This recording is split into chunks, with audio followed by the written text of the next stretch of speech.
All right, good afternoon, ladies and gentlemen. My name is Amechi Ede from MTA Sports, and this is a beautiful afternoon, and I'm right here chilling with the legendary Chisom Egbuchulam, the ex-international, the ex-Rangers International. You're welcome to MTA Sports, and mind me too, please. Already have said your name. Of course, my name is Chisom. Played as Rangers player, Rangers of Enugu, and currently playing for Sichuan Junin of China. Get to ask questions of how you've been coping in your football career, and I know you are doing well. Okay, first is why growing up as a kid? At what point did you become certain that football is what you're called to do?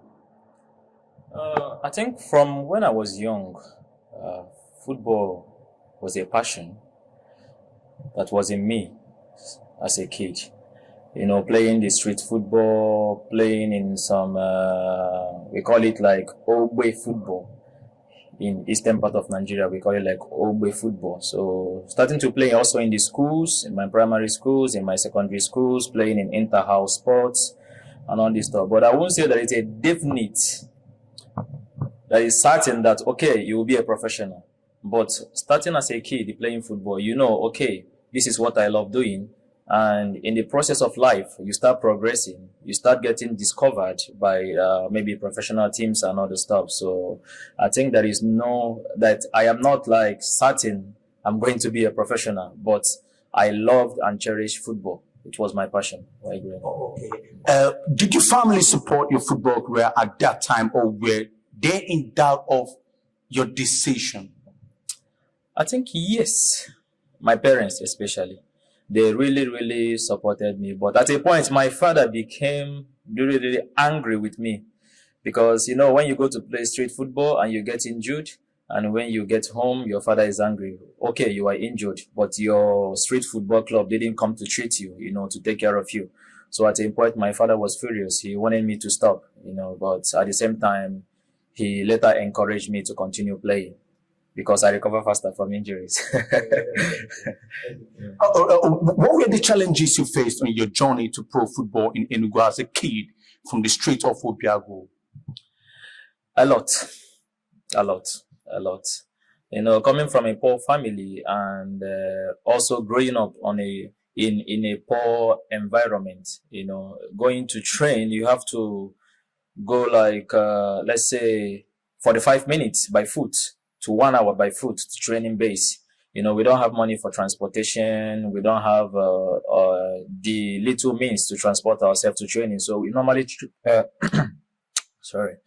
we normally trek to the training base and also back to our home. And also many other challenges. We don't have football shoes. We don't have football kits and all these stuffs. And nobody actually supported us while growing up to get these stuffs. So it was very, very challenging growing up without having those basic football kits for trainings. You signed your first professional contract at Enugu Rangers from this depth in Africa. How did that happen? Did you go for trials or were you scouted? I wouldn't say trials. I remember the owner of this depth in Africa, Pastor Egbuchulam Austin.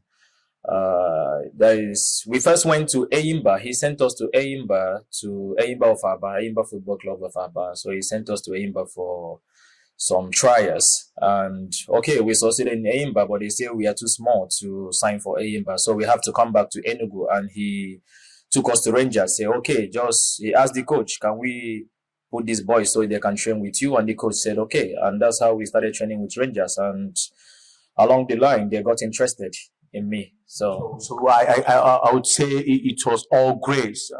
Probably yes, but we did a good job as well. We worked really hard to prove to them that okay, we are so young. I was 19, and the players then was big names in the Nigerian Premier League, but I was very, very young. So they saw the hunger, they saw the passion in me, and they went for me and gave me the opportunity to sign.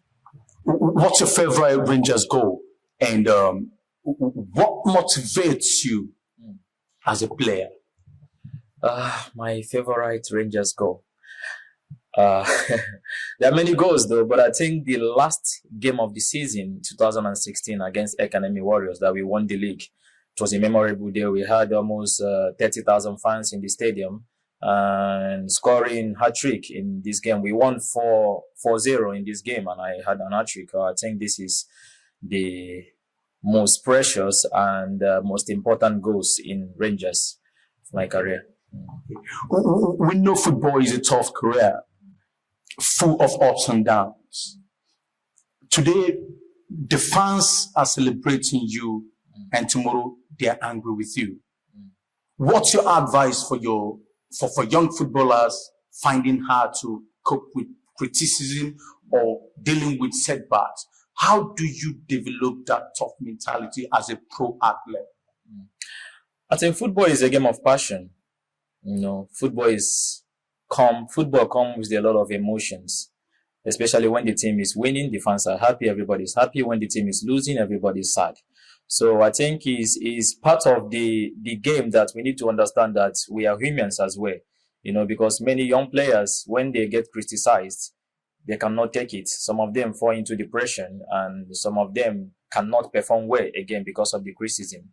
So I think maybe they have to be softer to the players because they are women as well. What element or who was phenomenal to your career breakthrough?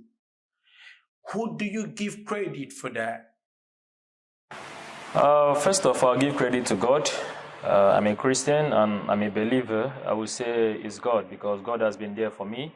God has been faithful. So I will give all credit and all glory to God. And also to my parents, they have been wonderful. And also to my manager, Pastor Egbuchulam. He's the one that discovered me.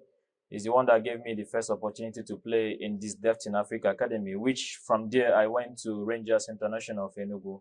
So I will give credit first of all to God, second to my parents, and also to my manager, Pastor Egbuchulam. What made you leave European football early to Asian League? Wow. I would say two things. I left for Korea when I was 27 years. It's like now Saudi Arabia, even in early ages. Okay, yes, it was also because I was offered, let's say, times 10 of what I was earning in Sweden. So it was a juicy offer that I cannot reject. I didn't know about Korea before. I've not heard about Korean League before. But when the offer came, I said, I felt, okay, the money is good. It will go a long way for me and my family. So I had to take the deal. And second part of it is I had to research about Asian football. And I saw that many players have moved to Asia, even especially in China. That was like 2017, 18, 19, 20. Many players have moved to Asia, China, Japan, and also Korea. So that also motivated me for the move to Asia. Okay, that's great. You have made your mark in Nigeria, Sweden, South Korea, and China.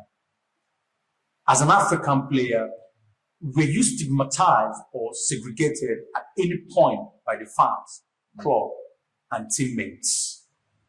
I would say not really. Not really. Asia is an amazing place, amazing people, lovely people. I have been privileged to play in clubs that I'm loved. And not like, I don't know for other players, but I'm privileged to play in a club that I'm loved. Like everybody loves me. I don't know, maybe because I'm scoring goals or maybe because I'm just my person, my personality. I don't know. But for me, I haven't had such experience in Asia.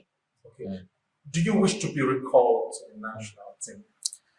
Yes, of course. Of course. Everybody dreams to play in the national team, especially in a country of over 220 million people. So it's a privilege for me to have been in the national team. And if I have the opportunity to be called again in the national team, I will hold it with my both hands. Do you think you would have been a regular in the Super Eagles squad if you remained in Europe? Yes, of course. I have the talent. I have the ability. I know what I can do. I know what I can contribute if I'm given the opportunity. So for me, I think I would have if I have the opportunity, because I will fight always for my country, Nigeria, to succeed in the national team games. So for me, I will say yes. I will give all for the national team whenever I'm called upon. Aside being a successful football player, you are a proud husband and father. We have heard former Super Eagles midfielder Seyi Olufenjana say that he doesn't want any of his kids to play football, and that's surprising to many people. As a father, do you want your children to play? For me, yes, I want, but they are not going to be forced, because this generation nowadays, you have to allow them to choose their passion. So if they are passionate about football like I am, of course, I will encourage them. But if they want to do something else apart from football, I will give them 100% support. So I will never force my child to do what he or she don't want to do. What's your advice to all young players out there and the Rangers of this generation? I have many. The climbing is not easy. It's very, very difficult. One thing about professional football is getting to the top, and another thing is remaining at the top, because so many players have gotten to the top and tomorrow they go down again. So you have to work tirelessly to get to the top, and you have to work more tirelessly to remain at the top. So they have to be encouraged, though this part of the world in Nigerian football, they are not really encouraged. In terms of infrastructure, they don't have the facilities of training. They don't have like the basic things that other leagues have in Europe and other parts of the world. We are lacking such a thing here. So I want to encourage, especially the Rangers players, to keep their heads up, to keep working hard, to keep being dedicated to the game. It's not easy. I know Nigerian football is not easy, but everybody wants to go abroad. Everybody wants to play abroad, but also we are not doing badly here in our league. So I want to encourage them to keep working hard and to keep giving their all for Rangers International. Okay, many Brazilian footballers go home at the final stages of their career to retire in the Brazilian league. Example, Ronaldinho played his last professional football for Fluminense, and De Lima Ronaldo retired at Corinthians. Marcelo is currently with Fluminense, and Hall is with Atletico Mineiro. Do you think this helps promote the Brazilian league in any way? And do you think Nigerian players abroad need to start doing this by coming to retire in the NPFL? Yeah, this is a very important question you asked, and this should be looked into in many ways. In Brazil, the league is standard. Not like much standard in Europe, but in Brazil, the league is standard. You see players going from Brazil directly to Real Madrid, going from Brazil to Manchester United, going to the big teams from the Brazilian league. So that means the Brazilian league is valued as one of the best leagues also in the world. But when it comes to Nigeria, for example, as a player, when you move to Europe, it's different ball game. You have better facilities, you travel by air, so many things that will make you comfortable. But this is different ball game here in Nigeria, because players travel by bus almost 20 hours by bus. They don't have good facilities to play. So when you play abroad for many years, coming back to Nigeria to such league will be difficult for you, especially training the very, very hot weather, playing in a pitch that is not so good. So this is like a difficult decision to make. I remember Musa came to play for Kano Pillars, and he didn't want to travel to away games because of the insecurity in the country. He didn't want to travel for away games. And so many other players like Mikel, they talked about coming to play in the league. I remember Igalo talked about playing the league, but he said he needs security to be able to travel for games. So such situations are very, very difficult for players to return back to Nigeria after playing many years in Europe.